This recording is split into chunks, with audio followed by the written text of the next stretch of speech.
ناظرین کرام، میں ہوں جاوید الحسن اور آپ دیکھ رہے ہیں صرف ٹی وی ٹاک پی۔ آپ تمام دوستوں سے ملتمس ہوں کہ ہمارے چینل کو سبسکرائب کریں، ویڈیو کو لائک کریں اور اپنے چاہنے والے دوستوں تک تمام احباب کو ویڈیو شیئر کریں تاکہ صداقت کی داستان سب تک پہنچتی رہے۔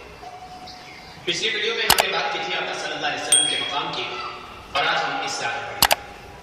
کن فیکون کے حاجس ویلے اسا اودو وی کولے حاسے قالو بلا اسا کنی سنیا کوئی گونگے بولے نہ سے لا مکان مکان ہے ساڈا پھر آن بتا وچ پھاسے اس نفس پلیت پلیت چکیتا کوئی اصل پلیت تے نہ سے۔ اگر بات یہاں سے شروع کی جائے تو اس کے لیے بہت زیادہ وقت ہے، لیکن ابتدا کریں گے ہم کچھ ایسی چیزوں سے کہ جن چیزوں میں ہم لوگ اپنے آپ کو منحصر رکھتے ہیں۔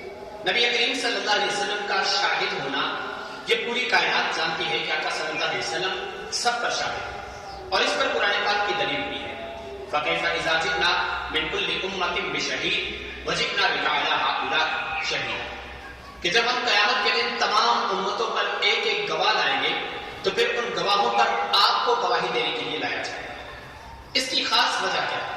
اِنَّا أَرْسَلْنَاكَ شَاهِدًا، اے محبوب ہم نے آپ کو شاہد بنا کے بھیجا، وَمُبَشِّرًا، خوشخبری بنانے والا، خوشخبری دینے والا بنا کر بھیجا، اور ڈرانے والا بنا کر بھیجا۔ اس کی دو وجہ تو قرآن پاک نے خود بیان کی، لیکن تیسری وجہ ایک اور بھی ہے کہ شاہد کا معنی ہوتا ہے ایسی ذات جو حاضر بھی ہو اور ناظر بھی ہو، یعنی وہ ذات کہ جو آپ کو دیکھ بھی سکے، آپ کو سن بھی سکے، آپ کو جان بھی سکے اور آپ کو پہچان بھی سکے۔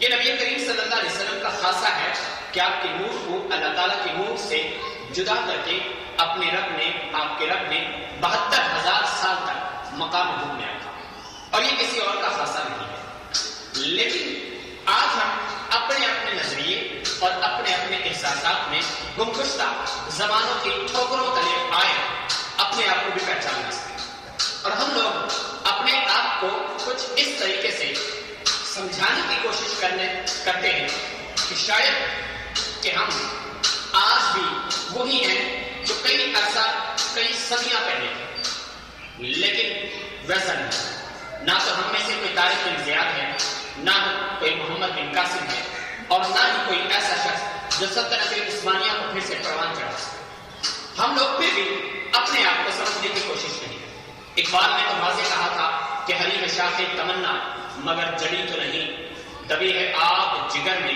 مگر بجھی تو نہیں، وفا کی تیر سے گردن شیار ہو گئی، سر برے میدان کٹی ہے مگر جھکی تو نہیں۔ لیکن ہم آج بھی وہی کے وہی کھڑے اپنے آپ کو دیکھنے کی کوشش کرتے ہیں کہ ہم کس جگہ پر ہیں اور ہمارا مقام اصلی کیا ہے۔ لیکن آقا صلی اللہ علیہ وسلم کو لے کر ہمارے نظریات، ہمارے عقائد، ہمارے احساس اور ہماری سوچیں پوری طرح بدل گئی۔ ہم کبھی بھی نہیں سوچتے تھے کہ ایسی قوم بھی آئے گی جو آقا صلی اللہ علیہ وسلم کی صفات میں تخلیق، یعنی ان صفات کو مخلوق کر دے، اور کوئی بھی شخص یہ سمجھ نہیں پائے گا کہ آقا صلی اللہ علیہ وسلم کی کس صفت کو تسلیم کیا جائے اور کس صفت کو رد کیا جائے۔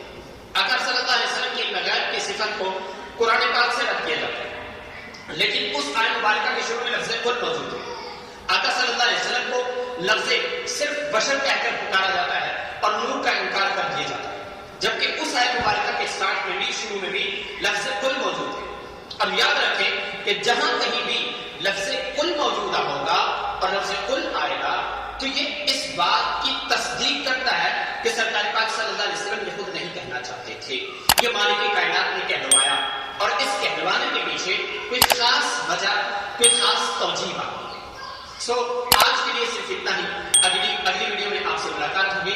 برائے کرم ہماری ویڈیوز کو مکمل دیکھ کر اپنے چاہنے والوں تک شیئر ضرور کیا کیجیے تاکہ سب دوستوں تک بذریعہ احسن آپ تک جو ہے وہ اسلامی تعلیمات پہنچ سکے۔ جاتے جاتے صرف یہی کہوں گا کہ جانے لگا کہ میں بھی جدا ہوں کے اشک بعد، رونے لگے تھے تم بھی سمٹ کر سے تم سے، مالک کائنات مجھے اور آپ کو عمل کی توفیق عطا فرمائے۔ والسلام۔